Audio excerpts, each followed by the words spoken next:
На английском языке. Go. Go. Okay. Well, as you all know, I'll be doing my lecture in English, so I hope you can all understand. If I talk too fast, just slow me down, just say something, and I'll try to do my best and speak as clear as I can. I'm very grateful to be here, nice city of Kharkiv. A couple of years ago, I would never imagine to be here. But I like it very much. I met a lot of people, made a lot of friends, and I hope I can make some more today. So I hope you enjoy your day, my presentation, and the ones from my colleagues, and I hope you all be joining in the workshop this afternoon. Let me briefly introduce myself and Toweya. Both are probably names you've never heard of before. So my name is Erik Hoekstra. I'm from Holland, the Netherlands. And last year I decided to found my second company. My first one was called Buckaroo, was in Holland, a big company in the field of online payments. And I sold that in 2012 and needed some new challenges to take on, and I decided to build a search engine. Yes, better than Google. And everybody said, you're crazy. Why? Because we have Google. You have Yandex, and you have Bing, and you have Yahoo. And I tell everybody, but how much time do you spend when you're searching for anything? And, oh yeah, it takes forever, everybody's saying, and we never get the results we want. And I say, how is that possible? Because I've heard that data on the internet is exploding in the last couple of years. So with ever more data, how can it be that we don't get the results we search for? And I went to the internet, did some research myself, and of course I have my experience with the big G and get frustrated almost every day. So it was a nice challenge. And I said this, we must be able to do this better, we must be able to do this different. So, but yeah, how are you going to beat Google is the next question. Well, as a matter of fact, I don't have to beat Google. If we can only serve, like a percentage of the population in this world, believe me, I think I beat Google. And we made this a success. So, our mission is to change the world. And what we have now, we have built in 6 months. And it is online. You can go there, you can check, but be careful.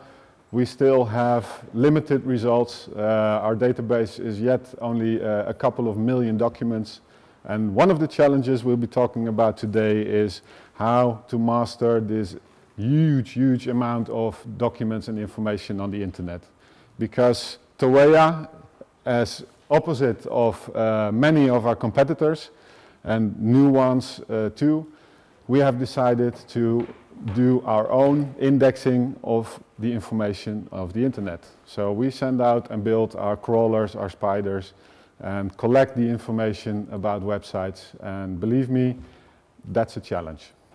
But later on today, Galina, one of the masterminds in our team, will tell you about our approach of how we deal with that. So I was invited here today to talk about the challenges we face, being one, a new search engine, crazy as I am like a Dutch guy, and second, in regard to big data, because this is the theme of your study, your course, your winter study, as I understood.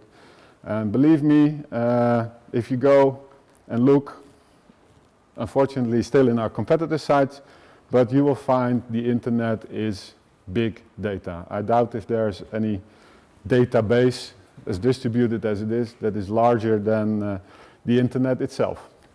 But first of all, let's introduce some about Toweya. I've made some screenshots. I didn't know if we have like good internet here, but if you want, you can go out and try for yourself and see. It's more about seeing our approach, how to deal with things, and if you like, come back regularly because developments will be deployed in fast sequence from now on. And our soft launch is planned early second quarter of this year. So this is pretty damn fast. Entrance point looks familiar, I guess. It's all about entering keywords. We have to take the hook where people are, most people are used to. But we do lookups in our own index. You'll see a different approach as it comes to presenting the results, because this is where we put some more intelligence behind it. I will come back to that later. And where we group results in different result groups. Because some of you may be wanting to search for the latest information about a certain topic. Another one may want to find the most popular, and so we go on and on in different rankings and not a single page ranking like our big brothers do. And on the right side and on the top bar you will see some tools which will be more intuitive into incremental searching. So you can enhance your search, because one of the most frustrating things we meet in search engine land is that once you did a search and you get the results, you still wonder, where are those 999,920 other results that Google says I have, you know? Actually, a friend of mine did some testing on that, and he found out you never get further than 600 results. Yeah? It ends after 50 or 60 pages. Even if Google says we have 2 million results. Yeah, so, but the question is, if you have like 1 million fitting results, it's like big data in itself. And a typical user is not a big data analyst. So we have to present them with tools that will make refining the search easy. And these are currently being developed and are to be found in stuff like related keywords, where you can go deeper into results step by step. Looking for synonyms, you know, sometimes a synonym can bring better results than using the original word. And there are more, everybody who is a bit familiar with linguistics or semantics may know there are about 30 different relationships between words, like synonymy, polysemy, homonymy, all about how to connect meanings and concepts.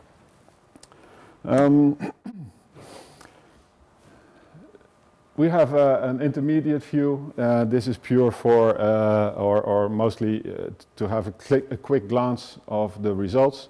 It will adapt to a different media type, because one of the aspects of big data is it comes in variety. Big amount of different formats of information. And so we give a quick preview before you can redirect to the final page. Okay, this is all nice. You know, it looks pretty simple, but this is like the iceberg.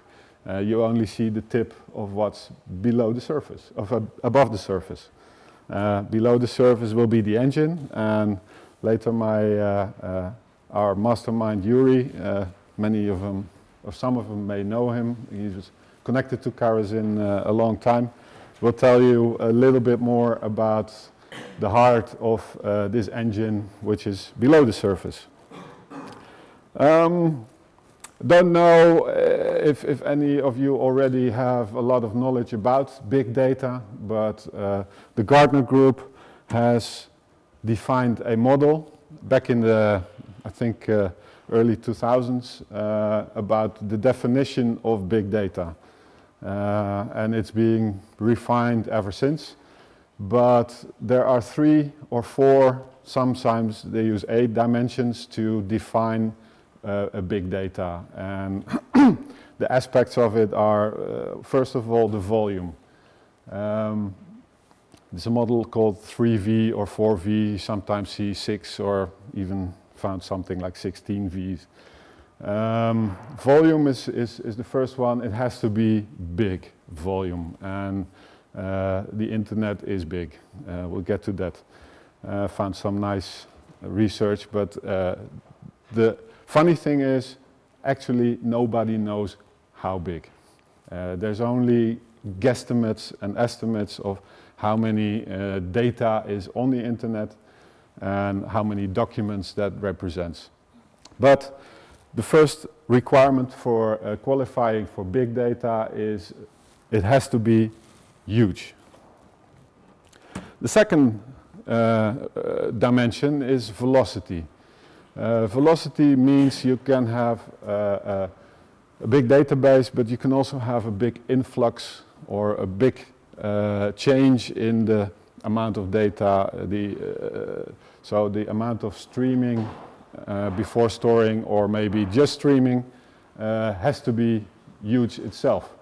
And this is something that will be, I think, one of the bigger topics in the next few years, because the number of connections will be exploding. It's like now we have around 4 billion connections, of which 2.5 to 3 billion are by people, but everybody here will probably have a computer and a smartphone. And the next thing will be that your whole house is connected to the internet, and your refrigerator, your washing machine, your telephone, your security systems, everything can be viewed and done on the internet. And the internet is used as a backbone for streaming data. The third one is variety. Like I said, you have on the internet, and especially challenging for search engines, you have a huge variety of data formats. Anybody familiar with a little programming in HTML or in websites will have found the content type attribute and this huge list of different content types there's out there. This makes it especially challenging for us to analyze the typical sources, you know, because there's video, there's audio, there's PDFs, there's HTML, there's text files, there's so much out there that needs to be analyzed and needs to be what we call harvested to put in our index, because the index somehow has to build up a uniform system that you can compare different types of information with to look it up. The fourth one was added to this model by IBM, and it's about veracity. That means the truthfulness and the correctness of information. A lot of information is in this world mutilated for different purposes. We'll come to that, but it's an important factor if you want to do good analysis of data, regardless of being a search engine, or if you want to do some big data analysis on a huge database for pharmacy or test results. You have to know that the test results are good, that this information, the quality of this information is good. Because you can do all the analysis you want. If you put garbage in, you get garbage out. And the funny thing is, if you go out and look for big data itself, you will find that big data being a topic, becoming big data already. There's everybody's talking about it. There's like more than 1 billion search results if you look for it in Google. So if you want to find some specific characteristics, you have to do and start with some data analysis to find it. So, the first challenge we face, I call the huge volume. What we want to know is, what are we dealing with? There's much information. I hope you can still read it. I tried to make as much visual pictures as I could to avoid having too complex and too much English text. So, but numbers everybody can read, I think, and it's a lot about these numbers. But important is that we're talking about so much data already that they say it cannot be analyzed anymore. That's a basic fact. We're talking not about petabytes anymore or zettabytes, but it's about exabytes. And these are like a gigabyte, so 1 billion gigabytes. I cannot imagine how much that is, but if you put it on hard disks, it will probably fill up the whole room here. And a lot of that is being produced by companies. So that's for us an interesting part, because they have their data usually confined in secluded, secured clouds.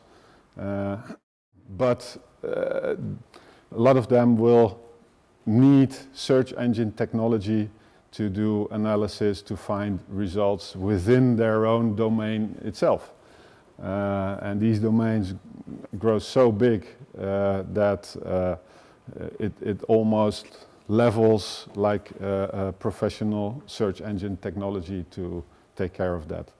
And the second, of course, is that a lot of ever more people are producing ever more data, which is being available on the internet, being blogs, personal websites, being like the messaging, the emails, and it's for us a challenge because, as I said, it's too much to index anyway, and this will probably affect your results if you try to do proper matching and selection in a bad way. So you have to narrow it down and make a strategy of what data do you want your search engine to present or to represent. Yeah. Some of the websites on the internet help us with that because, whoa, cold walls. I hope it's all that's come down. But like sites like Facebook, Twitter, and other social media are even prohibiting a search engine to use the crawlers to visit their sites. And you would need a huge amount of computer power to keep up with the amount of messaging that is being produced there. Nice picture about the distribution of data across the world, and we still see that the most garbage is still produced in America. Europe, a good second place, and the upcoming countries in Asia altogether will probably soon match what we produce. So there's just to get an interesting picture. It's an estimation about the unique URLs, because this is one measure of counting how big is the internet. One is in bytes, of course, and the second one could be in how many links are out there. And it's almost unimaginable how many links there are. If you reckon that about 20 years ago we only started with a couple of million, this was about the time Google started. So yeah, they had an easy start compared to us. And it rapidly grew into 1 billion, but it's currently really exploding. And some estimates are, this was 2008, there were about 1 trillion, so that's 1,000 billion, a million links out there. This is not the same as web pages, and there's different estimations about how many pages this represents, because these count also the links to images, CSS files, JavaScript, etc. And there are some different estimates, but it doesn't really matter if it's 40 billion or 100 billion pages. It's so much anyway. But it depends on the ratios you handle, how many links are included in a single page. And some say it's around 40, some say it's around 25, and some estimates average around 10 links per page. So, but 100 billion pages, and actually for a search engine it means 100 or 1 trillion links that has to be analyzed, because like I said, Internet is not about text only, it's about the variety. You also have the pictures, you have a lot of information that is hidden in videos, in audio files maybe, and there are different techniques you can use to collect information about the topics, about keywords. You know, you can even do, for example, on audio files, audio recognition. The second is, well, suppose we have indexed all these 1 trillion links, and we have stored that nicely in our index, and you can search on it, but the next day this information will be old. So you have to find a way to keep up with the velocity in which data is produced. Yeah, and not every site will have updates every minute, every day, or maybe even every month, but you have to deal with the influx of new data about aging mechanisms, because data from yesterday may have lost relevance very, very fast by new topics. You know, if something hits the news, something new breaks somewhere around the world, you will see this huge amount of users shift and look for specific topics and forget about everything that happened maybe even an hour ago. And being a search engine, you want to be the one where they can find the latest news on specific topics and everything that happens in the world. Or you have a strategy where you can share that with social media, because social media will always be faster in regard of this, because you get a personal message that maybe that something of interest is in your domain. But it's with respect to big data, it is just amazing to look at the numbers and to realize how, or to think about how you can provide solutions to meet this challenge. That was an old picture. Yeah, this one even shows some more. But for example, there are more than 70 domains registered every minute, and there are more than 500 new websites created and launched every minute. Just that part alone can present a nice challenge for a search engine. Because how will you find them?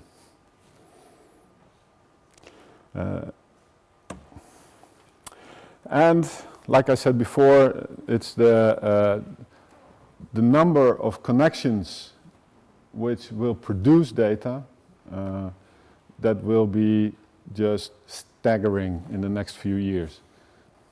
And all these devices connected to the internet will produce data that may be of relevance to some users who want to look for that.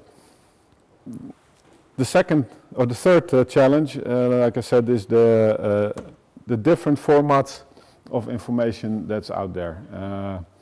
It's for me not as huge a challenge as the variety, the velocity and the volume, but still it is challenging to find out how you can extract the right information from different types of different formats of documents.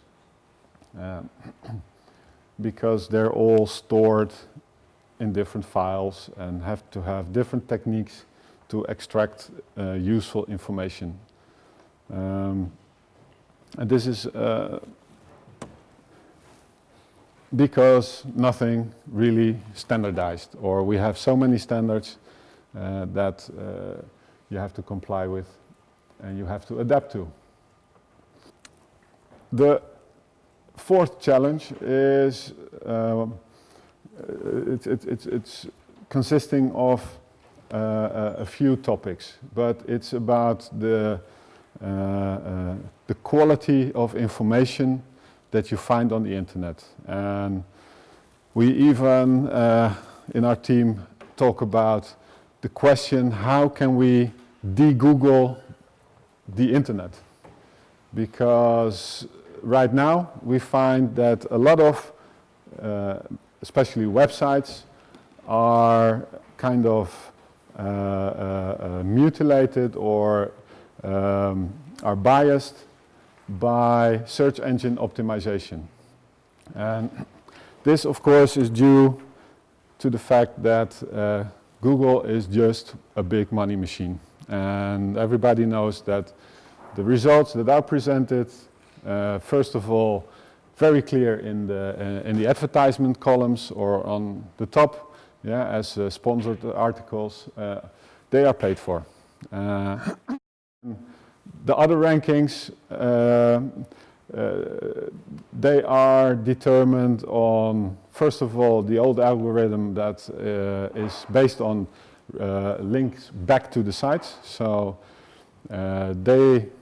when they started, Google thought or had the conception that the more links a website has to itself from other sites, the more popular this site will be. This was a nice concept in the late 90s or the early 2000s, when there were not so many websites. We only saw 26 million documents, so these relations could be counted easily. And when it was nice for the first companies to start in. But imagine you're a nice little company selling nice little products. Yeah, there's no way you can compete with all the companies that have like 10, 20 years of experience with all creating backlinks and this huge network. They have an advantage that you cannot compete with right now. So it is almost impossible to get between them. And the second one is that people abuse this mechanism. It's called black hat search engine optimization.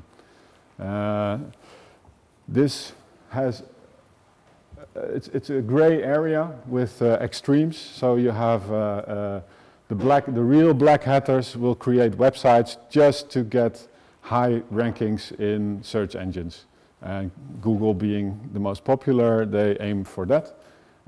So they can attract users, and they put in information in the website that is totally untrue, or but just put in there for search engine optimization. So talking about veracity, the real black hatters are the ones that ruin the integrity of the big data. And there are so many techniques for that they apply, but it's a challenge to find them, to locate them, and to filter them out if you want to present good search results. And of course, as opposed to the white hatters who want to do a proper job by giving integrity in their information, they should be rewarded to get higher rankings by that. So you have to do something to mitigate this issue. And it gets even worse, because we don't only have black hatters who just abuse data to get higher rankings, but you also have very malicious content on websites. Estimates are that there are over 1.3 million websites, and that's a huge number that host malware. So their only objective is to lure and attract users which click on some stuff on their website and to install malware on their computer to become part of these botnets that hackers use and do malicious things with that. So this is a pretty large amount, or a substantial amount of content that has to be filtered out from good search results. The seventh challenge is that, but it has a little bit more to do with ranking and selecting the search results, but everybody may have heard of the filter bubble. It's a huge discussion about how to extract information that the user wants, as opposed to presenting him information that you think this user wants.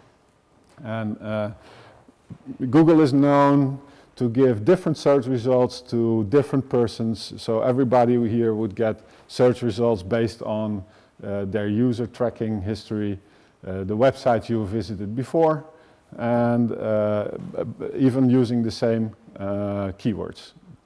And the question is filter bubbling, is that bad or is that good? My belief is that it is not bad as long as the user wants it to assist in finding better results. Because like I said, user is not equipped or able to do big data analysis on 1 million search results. So there must be some mechanism to guide the user to the concepts or the information that he's really looking for. And these techniques may limit the information that you present, yeah, but can be used in a good sense.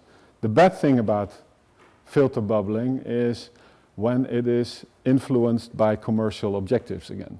And this is actually, of course, the case in the big G environment, where you get all information which is directed by the ones who pay the most for it.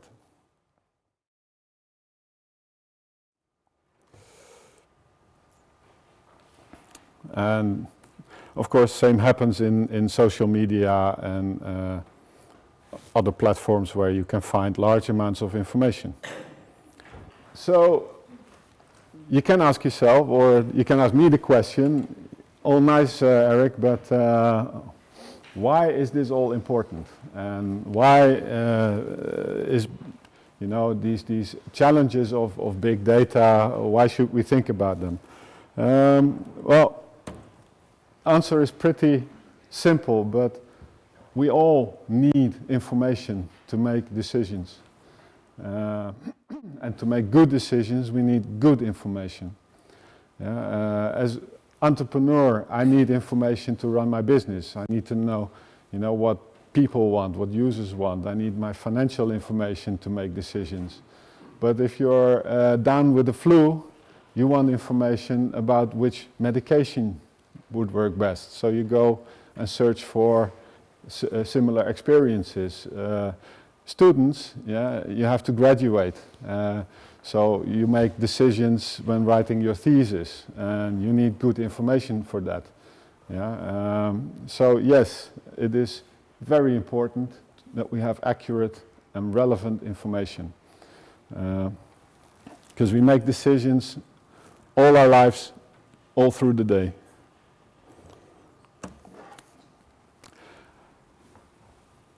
So the question is more like, how do we find accurate and how do we find relevant information? And for Toweya, we say we need an intelligent approach.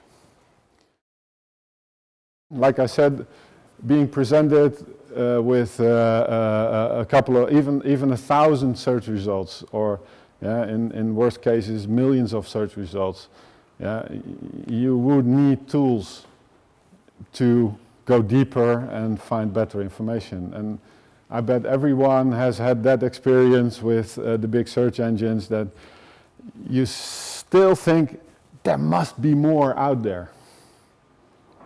And there's a saying, because it's nice contradictory to the actual behavior. And Google, or the big search engines, taught us how to search.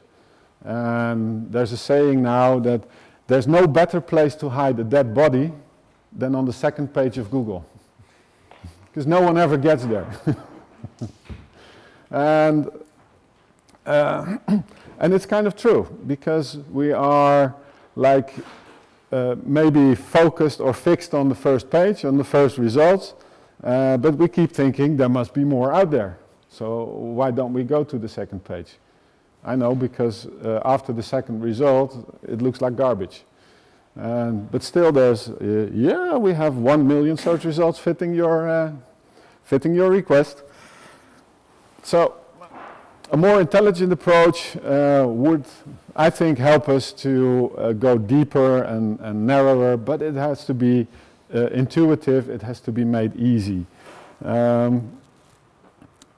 So I will present you some of the ideas that we are working on for Toweya. Some of them are implemented in the background already, some of them are being worked on. Like I said, we're only 6 months down the road, and we still have a couple of months before the soft launch. But it's interesting, and I hope you can all later join us, or if you want to, in these discussions about these puzzles and how to meet these challenges. So, first of all, like I said, we need to filter out the garbage. Yeah? Anything that is not that is being biased and not good quality information should be left out the scope of results anyway. Because the question is, from these 100 billion pages, how many pages would a good search engine need anyway to find good results? 50%? 70%? Maybe 10%? Yeah, I think if you have 10 million good pages, 10 billion, and there's an average of 200,000 keywords in a single language, I think you still have good results. And the funny thing is, we only have 2 million documents in our database right now, but I found some shit that I like even better that I wouldn't have found on the big G. And it's about my hobbies as barbecue freak. Find some nice recipes for chipotle hot barbecue sauce. So that's one of the main testing keywords we use right now. One of the first things is that many of the analytics and the methodology for analyzing big data is still based on principles from the 80s and 90s. Anyone familiar with these terms will know the term bag of words. You know, a document being comprised of sentences, being comprised of words, cut up in pieces, and you have this bag of words. And you can do analytics of that. But that was a good concept when we didn't have HTML markup, when we didn't have this variety of formats which have been developed since then. So what we want is to go more to the Internet of Things. And this is not the IoT as being found on of connecting all the devices. No, this is about recognizing concepts, recognizing meaning and things on the internet. Because why can I recognize this is a recipe at once and my computer cannot? Why do I see this house is for sale? If I want to buy and go out, look for a new place to live, relocate, or and I'm searching for a house, you know, why is my search engine not transforming into this database of objects for sale, for real estate? Why do I not see, you know, products as they are being offered, or special offers being presented, and I can click on them right away and buy them? You know, why is my search engine still treating this as just text for searching? And the same with, you know, real products. Why do I see these are shoes, and is the connection with my search engine still based on text? Yeah, if you go to Google Shopping, it's a different game. Google Shopping is actually the same information these merchants provide for text searching, but added in a different way, so Google can analyze it as being products. So if we restructure the data, yeah, or analyze the data and restructure it, we can do a whole lot more with that. And we can actually buy these shoes. And then a search engine could become the biggest shopping mall in the world. Yeah? Right now, I don't know if you have them a lot here in Ukraine, but we have all these different websites for comparing different products, you know, comparing insurances, comparing stuff you can buy.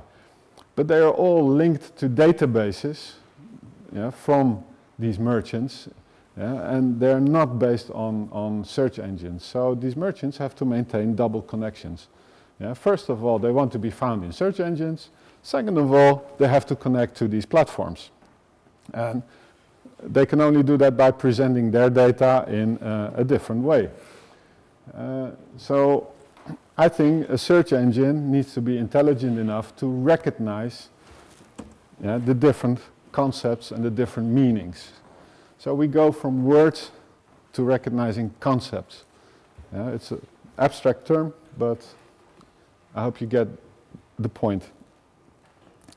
And a lot of that is about object recognition. Some of you may have been, I don't know, working on this already. In video technology, they use it a lot. There are some libraries already out there for pictures that can recognize objects. And the same goes for concepts if you look at web pages. You know, we should do the same thing, the same approach of object recognition in websites, in web pages. The second or the third aspect that would make it much more intelligent and easy to use, and that's where also this filter bubble stuff comes back again, is to take user-related semantics. So, you know, if I'm looking for a certain concept, with the same keywords, you know, as another person may, he may want to find different results. And I want my search engine to be intelligent and to assist me and know what I mean with my lingo, with my words. So yes, I don't mind this search engine following, yeah, and using my history for analysis purposes to refine my searches. This is not filter bubbling. Yeah, this is about semantics. So this engine must know I love horses, you know, and not the small Swarovski ones, but you know, the real live ones.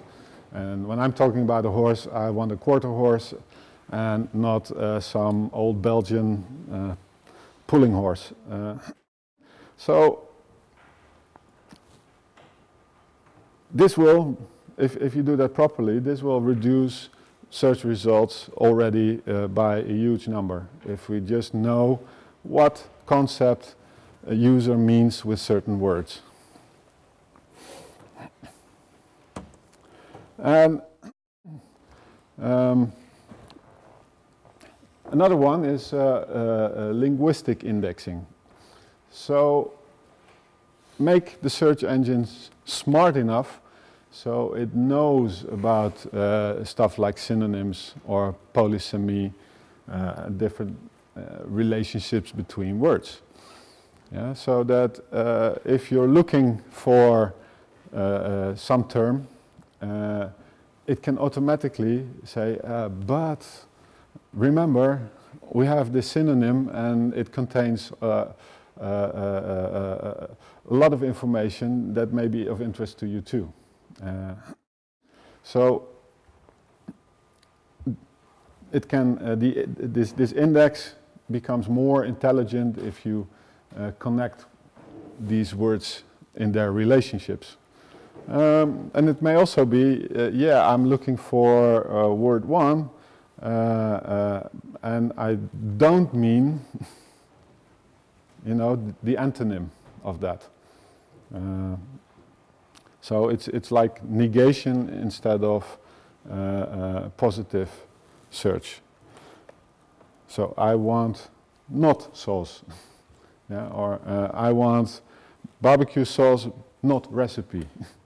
You know, we can do this with booleans, but then you have to become almost a programmer to look for proper results. And of course, it's has a lot to do with the way you select your results, the accuracy of information that is requested, and the way you present them in ranking. Well, as we saw in the screenshot I took from Toweya, we have a different approach to that. We also have a different approach to selection, which I'm not going to tell you because that's our little secret. No, but it's based on document clustering and about the distance between, you know, concepts, the distance between relationships. You can do a lot of mathematical interesting things with that and use that in the narrowing down the bandwidth of your selection for results. And then ranking is just how, if you have a small number of results, in what order are you going to present them? You know, and like we said, you can use different approaches. Like you show the latest first, someone may want the most popular, yeah, and then you can define what is most popular. Right now we use mostly outside information to rank that. So stuff like Alexa ranking. Don't know if you heard about Alexa, but it's like a ranking mechanism internationally of websites based on the traffic they generate. Yeah? You could use Google Analytics, but wouldn't feel good to use information from a competitor. All in all, what it comes down to is that behind all these mechanisms is one approach, and it's called classification. And that's why we organized this workshop. Yeah, but how are you going to classify information? And there are so many ways, so many methods you can use for that. But if you classify it properly, then it will make searching a whole lot easier. And you can classify it to categories, you can classify it to concepts, you can classify it to keywords, you know, you can classify it until forever. But it's basically all classification, and classification is always about probability, and this probability can be used for selection purposes. So that's the basic principle. Yeah, you can say, I want, you know, to narrow down to a certain probability that this document matches a certain concept. That's the basic mechanism we use behind all the different challenges that I presented. But that's classified.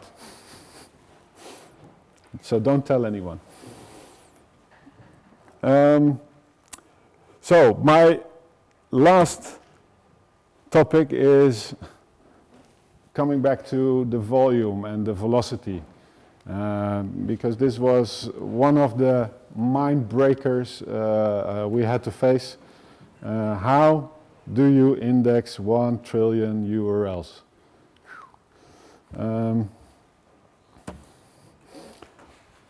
There are two ways. You can wait 1,000 years. Yeah, it's easy to count 1 trillion, let's say 500 days per year, and you do 1 URL per second. If you want to do a big analysis, it'll take some time. You have some delay in retrieving the information, etc., etc. But at a rate of 100,000 per day, you would need about 20,000 years. I don't live that long, unfortunately. So I either needed some magic or come up with another idea. And we did, but we need your help, and of a whole lot of people. So it's called distributed harvesting. We built an application, and Galina will tell you more about it. And it's a small program you can download, and anyone can do, and help us harvesting the information we put in the index. So join the workshop, find out about classification, and please join our Harvester program. Thank you.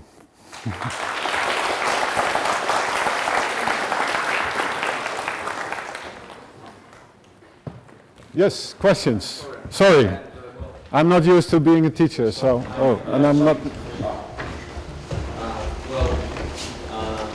As Internet gets more decentralized, as because of intelligent internet searching, because of context advertisement, don't we end up in the bubble of our interests? Well, there is no way to get new information about interesting things that you never know. So what's the question?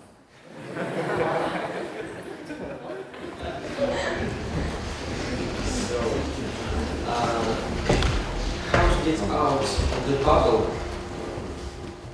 Well, the question is it, if the bubble is big enough, would it be bad to be in it? And what would make the bubble bad? Because there will always be a limit, you know, about the information you can handle, you can absorb. Yeah, I think if you find out you have 1 million search results, you can only read about 10 of them. Yeah, maybe more. It will take some time. So the question is, which 10 out of these 1 million search results must be presented to you? Do you want? So the bubble will still be there. But the question is, do you have a choice? Or is this bubble biased by commercial information, by commercial objectives? So as long as I live in a bubble that is not influenced by commercial objectives, yeah, and I'm allowed and able, I have tools to find even, you know, the small jewels within this 1 million search results, I don't mind if you call that a bubble. Well, but a lot of things that I found, Yes? it was not intended. I just Googled something and Google gave me a lot of garbage, but In the garbage you found the good things. Yes, that's why if I go back to one of the approaches about one of the different approaches we use in Toweya will be to do, for example, select a random selection of. No, it's on my computer. It's somehow. No, I can get back in presentation mode. Don't know why. Maybe connection. No.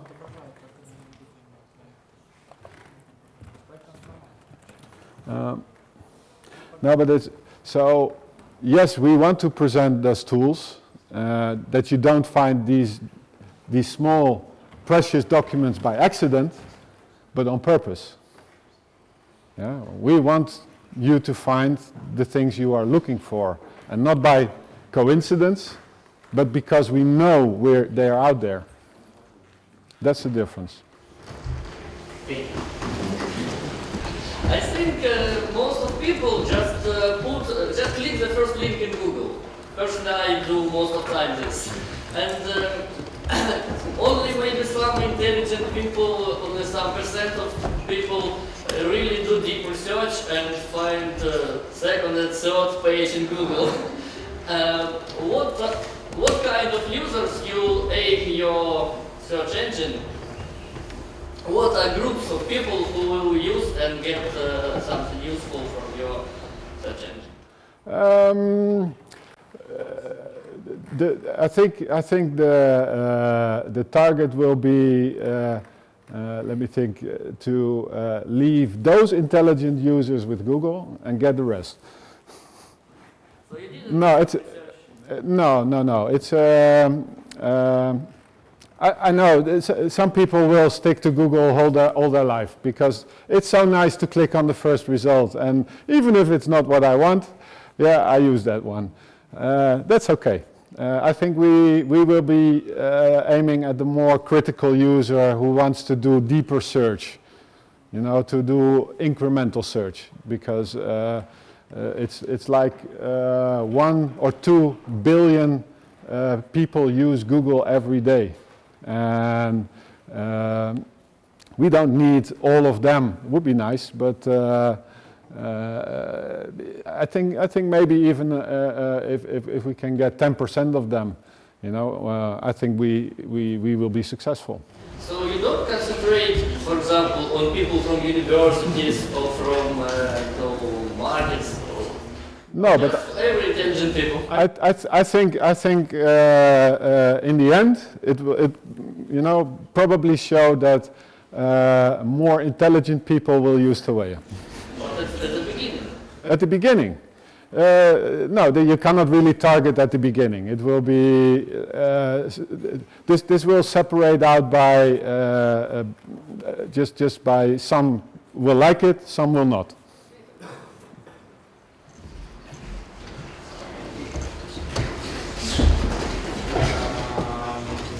Erik, two questions. First of all, maybe I just missed it. What does the word Toweya mean? Toweya, good question. Toweya is an old Indian Lakota, Native American word for scout, pathfinder. And that's why we say it's about finding your way through this information. Yeah, and let Toweya be your scout. Okay.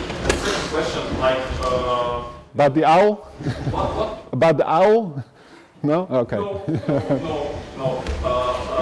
Like, you know, in Google, when there are many results, the vowel O gets multiplicated, so it gets like Google. So what letter will be multiplicated in Toweya in case we got many results? I think you better talk to my PR lady there for that. It's open for suggestions. It's open for suggestions. So we can go, yeah. Exception. I know there's no spice for Google. My question is about would you come together with Google or only work alone? And if your answer is the same, don't you share about that Google takes your idea and make in their search system your idea? Okay. They have a bigger auditory now than you, and well, okay. First, it's a good question. It's about the long-term strategy of Toweya company, and we don't have any big investors right now that can influence the strategy of our company. So.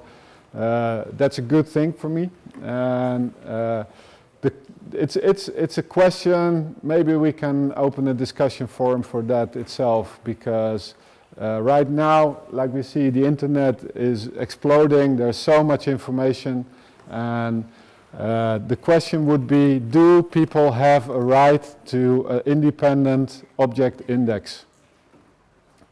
Because there's no index. It's like walking into the biggest library in the world, and you probably have big libraries here in university, but this one is like a zillion times bigger, and having no one to tell you where to find the right books. Yeah. So I know there is a demand for an independent, objective search engine, not biased by the big numbers in commerce. On the other side, it will cost money to maintain the infrastructure, to keep up development, and it's not all charity. That's not possible. So there's still debate on what business model we will put underneath. Right now, my intention is to keep it independent as long as I can. Maybe ask for, like Wikipedia model, have people donate or support us financially in order to be able to do that. Will Google take our ideas? We're working on having these ideas in detail registered for patents. So the only thing that, and I'm not scared, the only thing that would be nasty is this huge department of lawyers with Google. That would go a long way, to hurt a small company. But if they would do that, it would mean for us a lot of publicity and like Goliath and David, and we'll see what happens. okay, thank you. I would like to Thank you. So, thank you.